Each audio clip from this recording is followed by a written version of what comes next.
దేవుని నామానికి మహిమ ఘనత ప్రభావములు కలుగునుగాక. మరి ఈ యొక్క మధ్యాహ్న వేళ దేవుని మాటల్ని మీతో పంచుకోవడానికి దేవుడిచ్చినటువంటి ఒక మంచి అవకాశాన్ని బట్టి దేవుని స్తుతిస్తున్నాను, దేవుని ఘనపరుస్తూ ఉన్నాను. గడిచిన 2 వారాల నుంచి ఒక అంశాన్ని గురించి మనం ధ్యానం చేస్తున్నాం. ఆ అంశం ఏంటంటే జీసస్ యాజ్ గాడ్.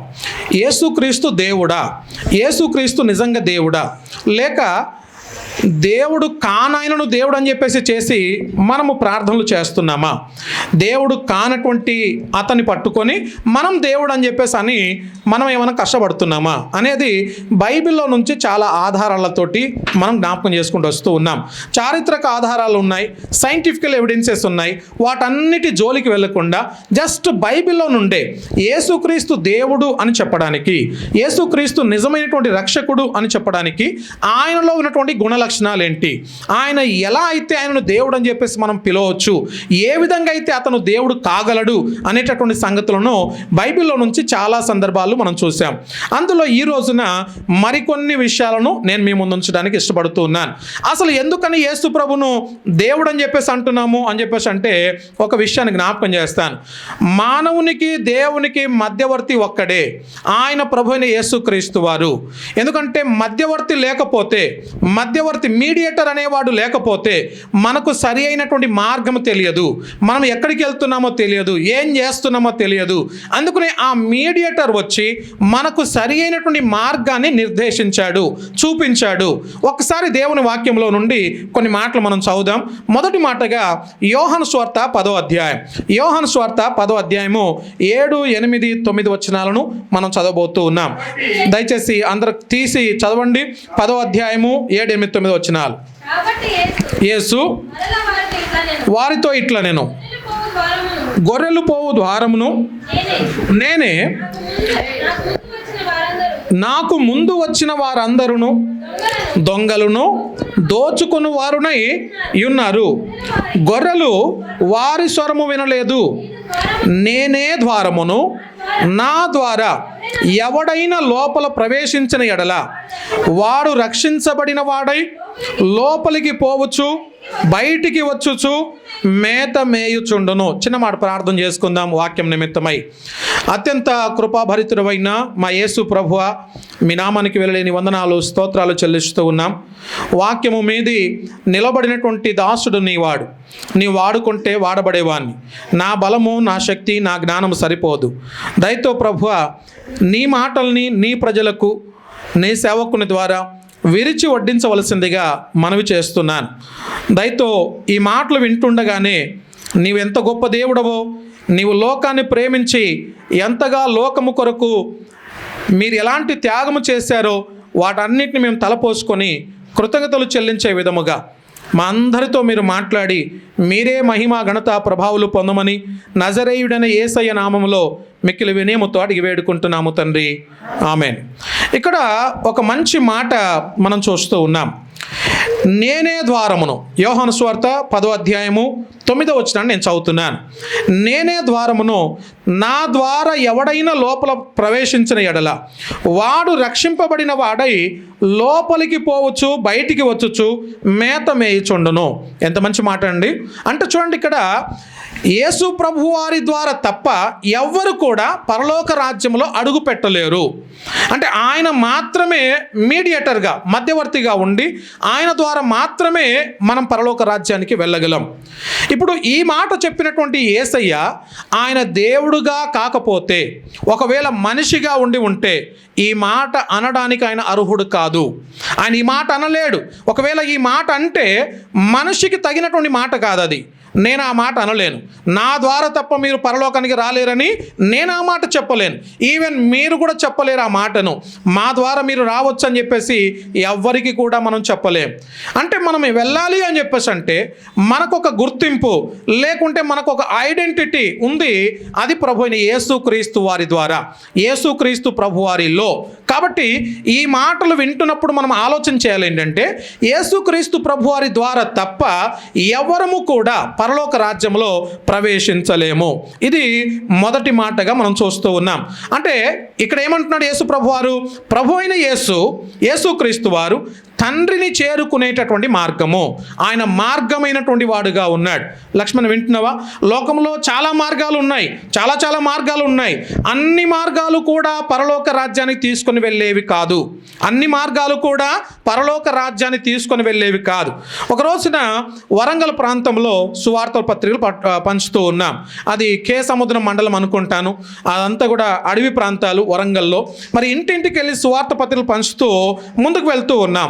వెళ్తున్న క్రమంలో ఒక రైల్వే స్టేషన్ దగ్గర మేము ఆగాం. ఆ రైల్వే పట్టాలు దాటి అవతలకి వెళ్తే ఒక తండా. ఆ తండా దగ్గరికి వెళ్ళి సువార్త పత్రికలు పంచాలి, యేసు ప్రభు వారి గురించి చెప్పాలి. ఆ వెళ్తున్న క్రమంలో ఒక అతను మమ్మల్ని అక్కడ ఆపి అతను అంటున్నాడు, అసలు మీరు ఎలా చేస్తున్నారు? యేసు ప్రభుయే దారి అని మీకు ఏం తెలుసు? పరలోకం వెళ్ళడానికి యేసు ప్రభుయే దేవుడా, ఇంకెవరు లేరా అన్నట్టుగా అతను మాట్లాడారు. వెంటనే అతనితో నేను ఒక చిన్న ఉదాహరణ జ్ఞాపకం చేశాను.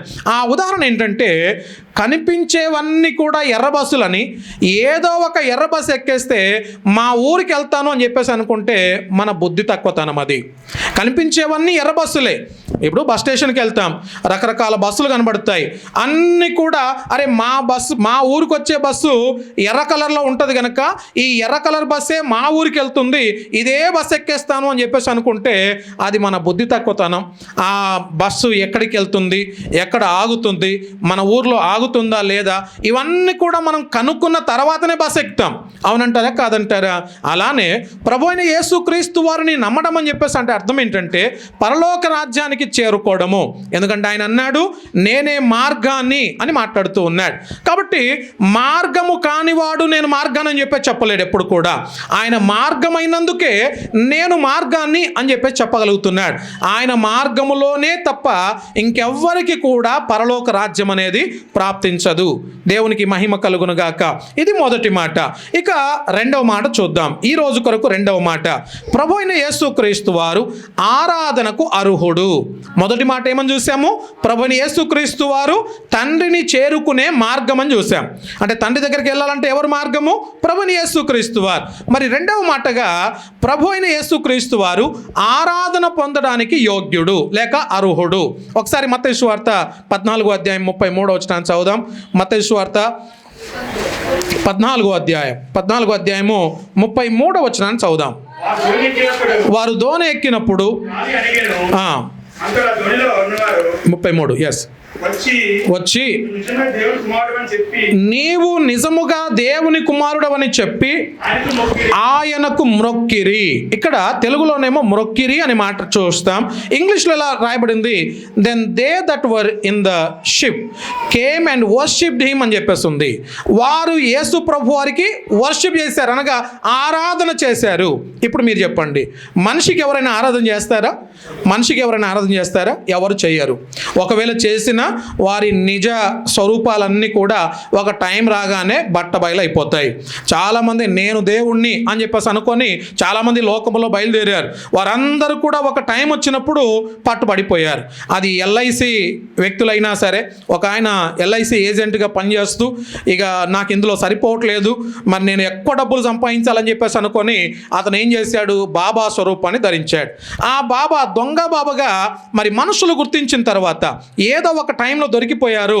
అతన్ని పట్టుకుంటే కొన్ని వేల మందిని మోసపరిచినట్టుగా, కొన్ని వేల మరి పుర్రెలన్నీ కూడా, అంటే మనుషులను చంపేసి ఈవెన్ పుర్రెలు కూడా లోపల దాచిపెట్టినట్టుగా దొరికారు. అలాంటి వ్యక్తుల్ని మరి పోలీస్ స్టేషన్ ఇప్పుడు ఎక్కడ ఉన్నారు? వాళ్ళు ఊచలు లెక్క పెడుతూ ఉన్నారు. అంతకుముందు డబ్బు సరిపోలేదని చెప్పేసి డబ్బు కోసం ప్రాకులాడారు. కానీ ఇప్పుడు ఏమైపోయింది? వారందరూ కూడా ఊచలు లెక్క పెడుతూ ఉన్నారు. ప్రియ దేవుని సంగమా, ఇక్కడ చూడండి, మనుషులెవరు కూడా ఆరాధనకు యోగ్యులు కాదు. మనుషులు ఎవరము కూడా దేవుడు ఆరాధించబడేటటువంటి వాడు, ఆరాధన మహిమ ఘనత ప్రభావములు కేవలము ఆయనకు మాత్రమే చెందుతాయి. మనుషులు ఎవరికి రాకూడదు కూడా. నేను మరలా చెప్తున్నాను, ఒక చీమకు కూడా దేవుని యొక్క మహిమను చీమకు కూడా దేవుడు ఇవ్వడానికి ఇష్టపడడు. ఎందుకంటే ఆరాధన పొందడానికి ఆయన మాత్రమే యోగ్యుడు, ఆరాధనకు ఆయనే అర్హుడు గనక ఆయనకు మాత్రమే ఆరాధన చెందుతుంది. కాబట్టి ఇక్కడ వారంతా కూడా దోణిలో ఉన్నవారు వచ్చి నీవు నిజముగా దేవుని కుమారుడవని చెప్పి ఆయనకు ఆరాధించిరి. మొక్కిరి అని తెలుగులో ఉంది, ఇంగ్లీష్లో ఆరాధించిరి. ఆరాధన ఎవరు చెందుతుంది? దేవునికి తప్ప మనుషులకు కాదు. దేవునికి మహిమ కలుగునుగాక. ఇదే మాట ఇదే సందర్భంలో మరలా మనం చూస్తాం 28వ అధ్యాయం. ఒకసారి చూడండి, అంటే ఇదే పుస్తకంలో మనం చూస్తాం. మత్తయి సువార్త 28వ అధ్యాయము 16-17 వచనాలు చదువుదాం. 28, 16, 17 వచనాలు. 11 మంది శిష్యులు యేసు తమకు నిర్ణయించిన గలిలయలోని కొండకు వెళ్ళిరి. వారు ఆయనను చూచి ఆయనకు మ్రొక్కిరి గాని కొందరు సందేహించిరి. కొందరికి డౌట్ వచ్చింది, అసలు మొక్కాలా మొక్కకూడదా, ఆరాధించాలా ఆరాధించకూడదా, కొంతమందికి డౌట్ వచ్చింది. ఇప్పుడు అనుకుందాం, బైబిల్లో తప్పులు రాసి పెడదామని చెప్పేసి అనుకుంటే తప్పులు రాసి పెట్టేవారు మనుషులు రాసేటటువంటి విషయాలు. అయితే దేవుడు రాయించినటువంటి గ్రంథము గనక ఉన్నట్టుగా రాయించాడు. ఆయన ఏమని రాయించాడు? కొంతమంది మ్రొక్కారు, కొంతమంది సందేహపడ్డారు. అంటే చాలా స్పష్టం కదా.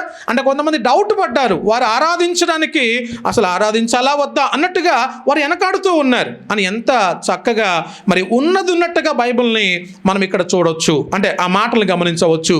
అందుకనే దేవుడు ఆరాధనకు అర్హుడు. ప్రపంచంలో ఎంతమంది ఉన్నప్పటికీ కూడా, ఎంతమంది మరి దేవుళ్ళు దేవతలు అనబడినటువంటి ఉన్నప్పటికీ కూడా దేవుడొక్కడే, మనకు దేవుడొక్కడే ఆయన ఆరాధనకు యోగ్యుడైనటువంటి వాడుగా ఉన్నాడు. ఎవరినైతే ఆరాధించగలమో, ఎవరైతే ఆరాధనకు యోగ్యుడిగా ఉంటాడో అలాంటి వారిని మనం దేవుడు అని చెప్పేసి అంటూ ఉన్నాం. ఇది రెండవ మాట. ఇదే ఆరాధనకు చెందిన మరొక వచనాన్ని చూద్దామా ఒకసారి. అదే సందర్భాన్ని గుర్తు చేసుకుంటూ లూకా సువార్త 24వ అధ్యాయము 52వ వచనాన్ని కూడా చదవండి ఒకసారి. లూకా సువార్త 24వ అధ్యాయము 52వ వచనం. నమస్కారము చేసి మహా ఆనందముతో యెరూషలేమునకు తిరిగి వెళ్ళి, చాలండి ఇక్కడ, ఎడతెగక దేవాలయంలో ఉండి దేవుని స్తోత్రము చేయుచుండిరి. దేవునికి వారు ఏం చేస్తున్నారంట? స్తోత్రము చేస్తూ ఉన్నారు. వారు ఇంకేం చేస్తున్నారు? నమస్కారము చేసి. ఆ నమస్కారం అనే పదాన్ని ఇంగ్లీష్లో చూడండి.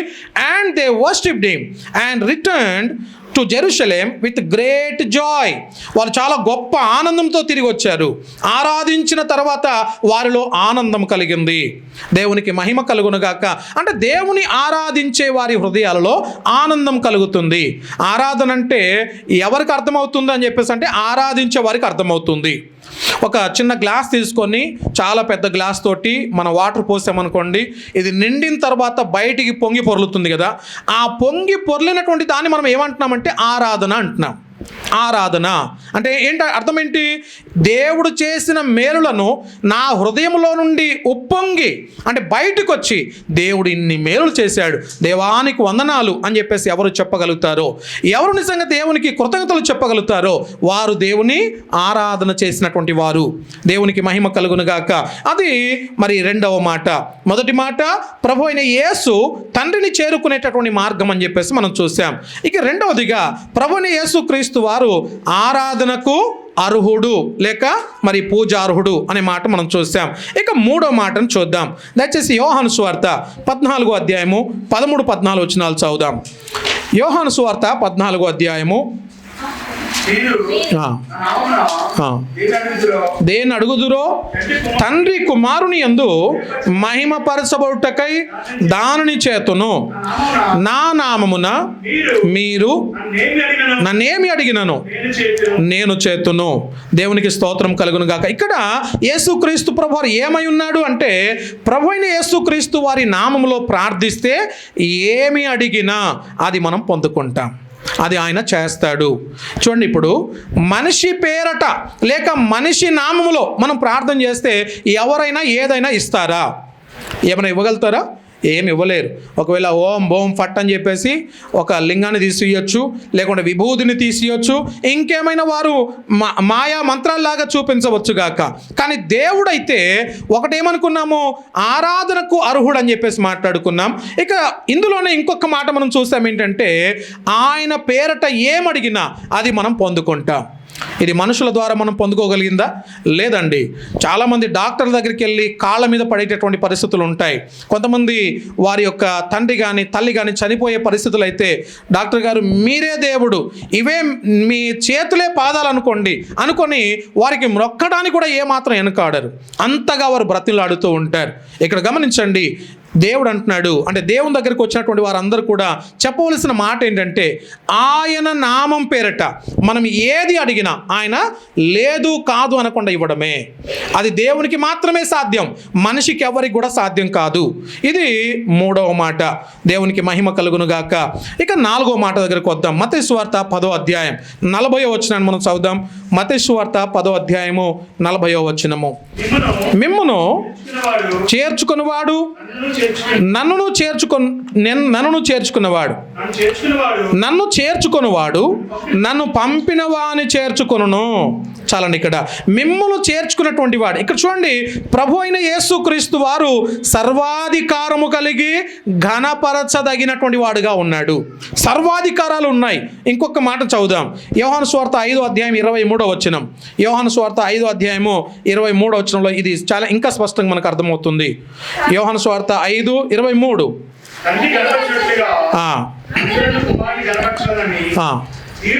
తీర్పు తీర్చుటకు సర్వాధికారము కుమారునికి అప్పగించి ఉన్నాడు. కుమారుని ఘనపరచని వాడు ఆయనను పంపిన తండ్రిని ఘనపరచడు. అంటే ఇప్పుడు కుమారుని ఘనపరిస్తే ఎవరిని ఘనపరుస్తున్నట్టు? తండ్రిని ఘనపరుస్తున్నట్టు. అంటే కుమారుడు తండ్రి వేరువేరా ఒక్కటా? ఇద్దరు కూడా ఒక్కటై ఉన్నారు. వారిద్దరు కూడా ఏకమై ఉన్నారు అనే విషయాన్ని ఇక్కడ మనము గుర్తెరగాలి. దేవునికి స్తోత్రం. ఒకసారి ఆ డోర్ తీయండి, గేట్ తీయండి. సో ఇక్కడ తండ్రిని ఘనపరిచేటటువంటి వారు లేక కుమారుని ఘనపరిచేవారు ఇద్దరిని ఘనపరుస్తూ ఉన్నారు. ఇద్దరు కూడా వేరు వేరు కాదు, ఒక్కటై ఉన్నారు అనే సంగతిని ఇక్కడ మనం చూస్తూ ఉన్నాం. ఇది 4వ సంగతి. కాబట్టి మొదటి మాట ఏమని జ్ఞాపకం చేశాను?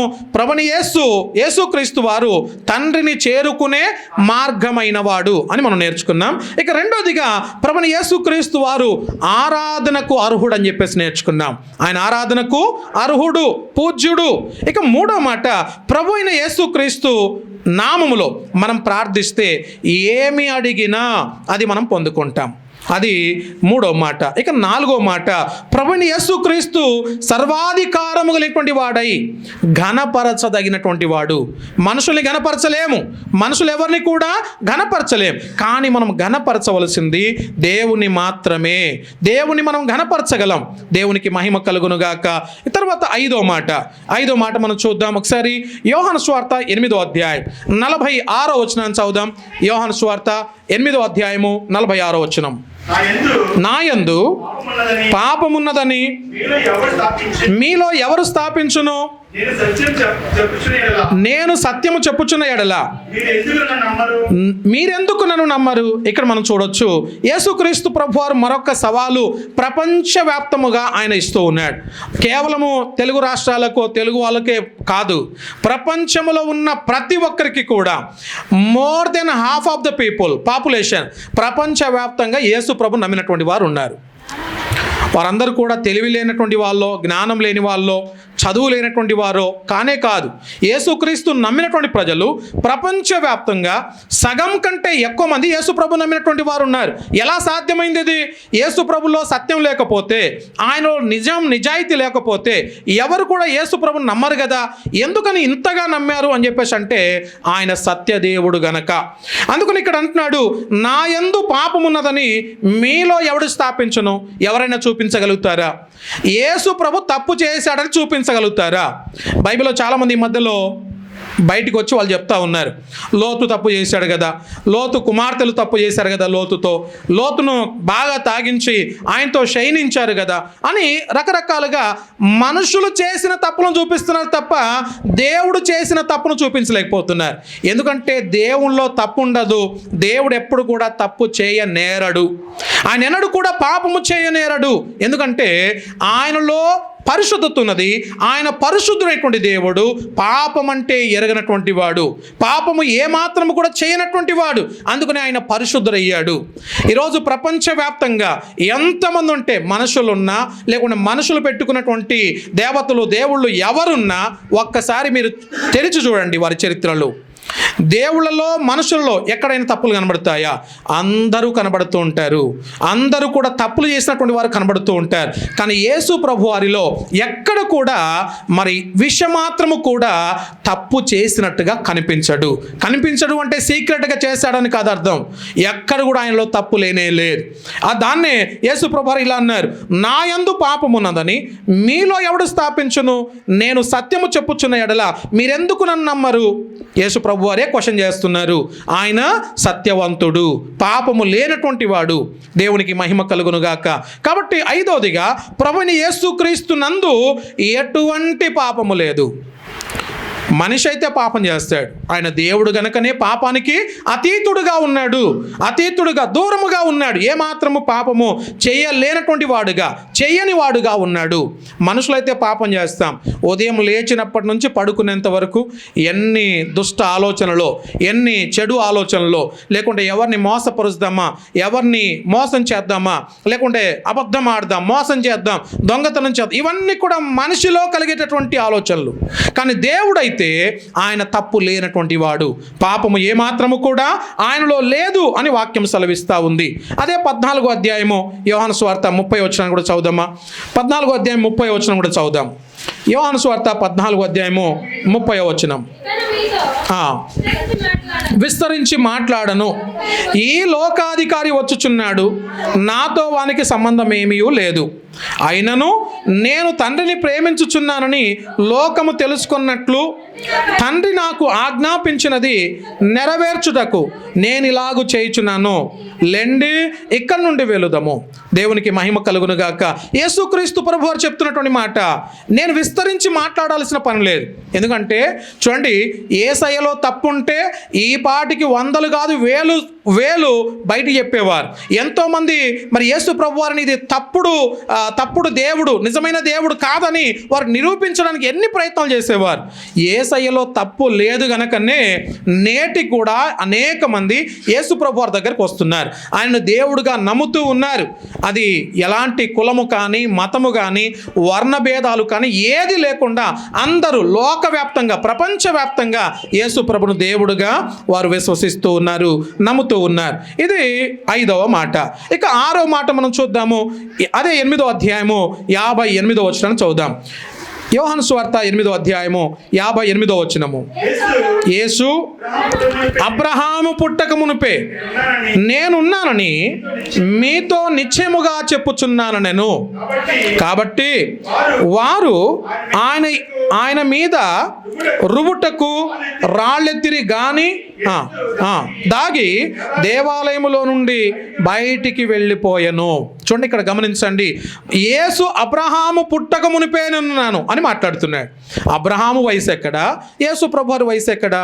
యేసు ప్రభు వారు వచ్చింది మొన్న, కానీ అబ్రహాము ఉన్నది ఎప్పటి నుంచో. అలాంటి అబ్రహామును, విశ్వాసులకు తండ్రిగా ఉన్నటువంటి అబ్రహామును ఏమని మాట్లాడుతున్నారు? అబ్రహాము కంటే నేను ముందున్నవాడిని అని మాట్లాడుతున్నాడు. సో ఇక్కడ అబ్రహాము కంటే నేను ముందు ఉన్నవాడను అని మాట్లాడుతున్నాడు. దేవునికి స్తోత్రం కలుగునుగాక. కాబట్టి యేసయ్యలో తప్పు లేదు అని చూసాము, ఆయనలో పాపము లేదు. తర్వాత మరి ఈ మాటలో 6వ మాటలో ప్రభు అయిన యేసుక్రీస్తు వారు అల్ఫయు ఒమేగా అయి ఉన్నాడు. ఒమేగా అనగా ఆయనే ఆది, ఆయనే అంతము. ఎవరు ఆయన కంటే ముందు ఎవరు లేరు, ఆయన తర్వాత ఎవరు కూడా ఉండరు. దాన్ని మనం ఏమంటున్నాము? Alpha omega. ఆయన ఆది అంతమైనటువంటి దేవుడుగా మనకు కనబడుతున్నాడు. ఇది 6వ మాట. ఇక చివరి మాట చెప్పి నేను ఈ రోజు కొరకు ప్రార్థన చేస్తాను. చూడండి, చివరి మాటగా మత్తయి సువార్త 5వ అధ్యాయం 21, 22 వచనాలు మనం చదువుదాం. మత్తయి సువార్త 5వ అధ్యాయము 21, 22 వచనాలు. నరహత్య చేయువాడు విమర్శకు లోనగునని పూర్వీకులతో చెప్పబడిన మాట మీరు విన్నారు కదా. నేను మీతో చెప్పునదేమనగా, తన సహోదరుని మీద కోపపడు ప్రతివాడు విమర్శకు లోనగును. తన సహోదరుని చూచి వ్యర్థుడా అని చెప్పువాడు మహాసభకు లోనగును.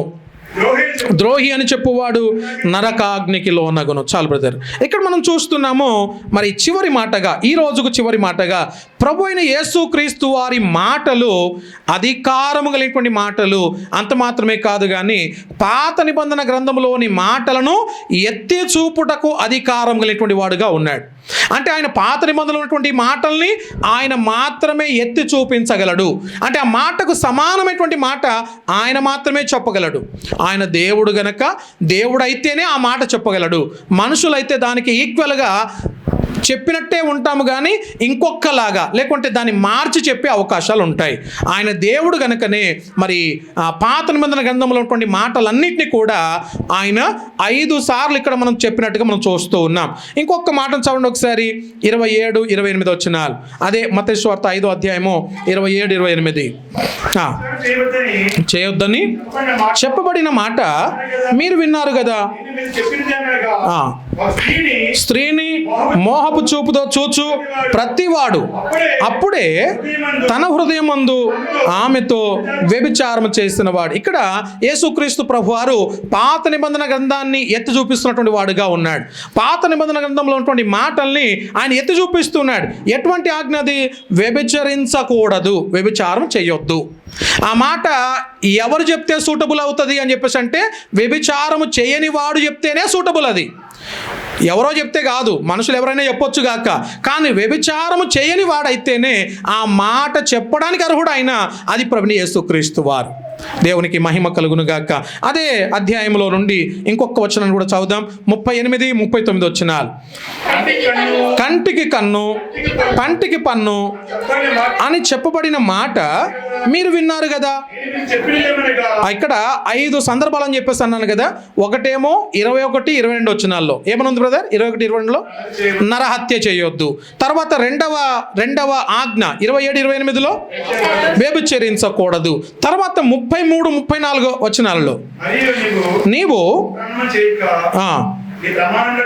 ప్రమాణము చేయొద్దు. ఎస్ చూడండి బ్రదర్. నీవు అప్రమాణము చేయక నీ ప్రమాణములను ప్రభువునకు చెల్లింపవలనని పూర్వీకులతో చెప్పబడిన మాట మీరు విన్నారు కదా. నేను మీతో చెప్పున్నదేమనగా ఎంత మాత్రమును ఒట్టు పెట్టుకొనవద్దు. ఈ మాట ఎవరు చెప్తున్నారు చెప్పండి? దేవుడు ప్రభువైన యేసుక్రీస్తు వారు చెప్తూ ఉన్నారు. ఆయన ఒకవేళ నరుడైతే, మనిషి అయితే ఈ మాట చెప్పడానికి అర్హుడు కాదు. కానీ ఒట్టు పెట్టవద్దని చెప్పేసి చెప్తున్నటువంటి వాడే సాక్షాత్తుగా దేవుడు గనక ఈ మాటను ఆయన అంత గంభీరంగా, అంత బోల్డ్ క్లైమ్గా ఆయన మరి చెప్తున్నట్టుగా మనం చూస్తూ ఉన్నాం. ఇక చివరి మాట ఇందులోనే 43, 44 వచనాలు. నీ పొరుగువాని ప్రేమించి నీ శత్రువులను చెప్పబడిన మాట మీరు విన్నారు కదా. నీ పొరుగువాని ప్రేమించాలి. 5వ మాటగా నీ పొరుగువాని ప్రేమించాలి. దేవునికి మహిమ కలుగును గాక. ఈ 5 సందర్భాలను బట్టి ప్రభు అయిన యేసుక్రీస్తు వారు ఆయన దేవుడయ్యాడు. ఆయన మానవుడు ఏమాత్రము కానే కాదు. 100కి 100 పాళ్ళు ఆయన దేవుడు, 100కి 100 పాళ్ళు ఆయన మానవుడు. 2 స్వభావాలు కలిగినటువంటి వాడుగా మనకి ఈ లోకంలో కనిపించాడు.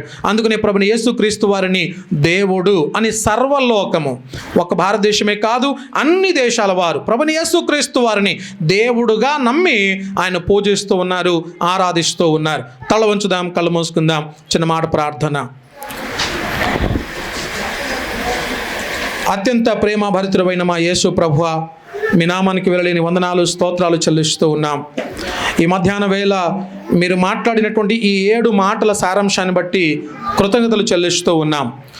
మీరు దేవుడు అయినందుకే ఈ లోకానికి వచ్చారని, ఆ దైవత్వంతోనే అంత అధికారంగా మీరు మాట్లాడి మనుషుల్ని సరిచేసి మనుషులని శిష్యులుగా చేసుకొని ఈ దినాన నేటికి కూడా ప్రపంచవ్యాప్తంగా నీవు దేవుడవుగా పిలువబడుతున్నావు అంటే కారణము మీరు చేసిన ఆ బోల్డ్ క్లైమ్స్ని బట్టి కృతజ్ఞతలు చెల్లిస్తూ ఉన్నాం.